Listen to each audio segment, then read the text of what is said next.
or by so doing forfeiting your salvation, so you have to be called all over again. It has no reference to that at all. Falling from grace is the opposite of once saved, always saved.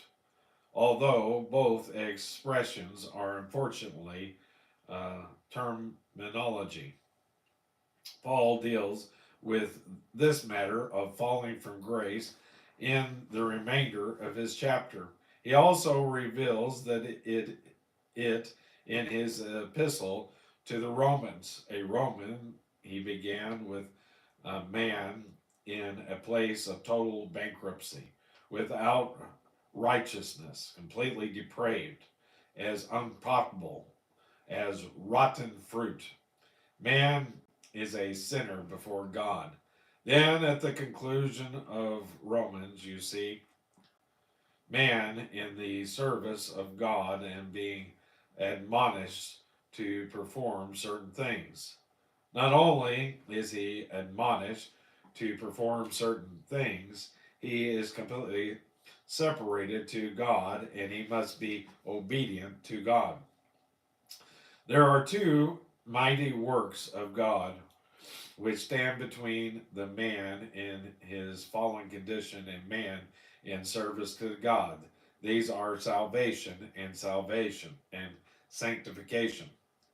As we have seen, salvation is justification by faith. That is all important.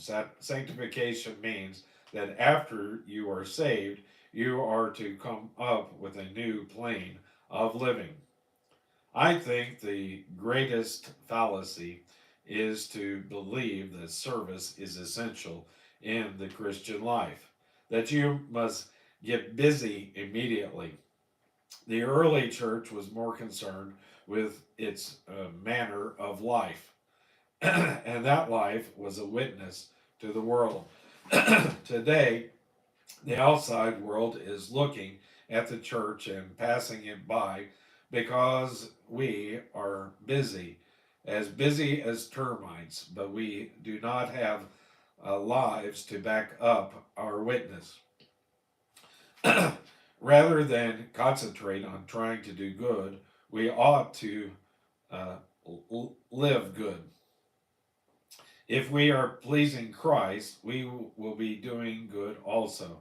I think there is more about sanctification in the epistle to the Romans and to the Galatians than anything else.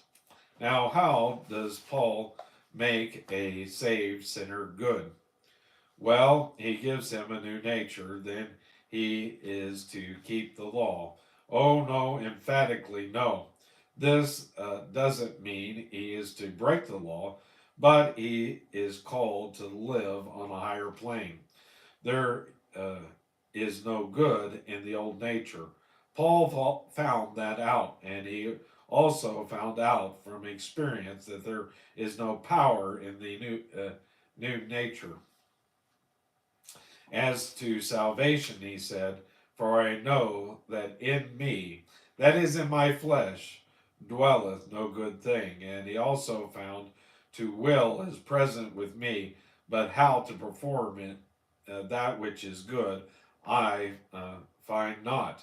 Romans chapter 7 and verse 18. And he cried out as a saved man, O wretched man that I am, who shall deliver me from the body of this death? Romans chapter 7 and verse 24.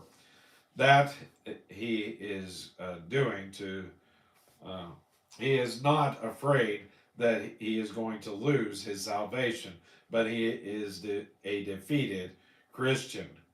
God gives a new principle. We will find in this chapter that the new principle is the fruit of the Spirit. Living the Christian life by this method for some Christians is as far fetched as living on the moon or Mars. They never expected to live there. Perhaps they have never even heard about the possibility. My friend, this is the life he wants us to live by faith.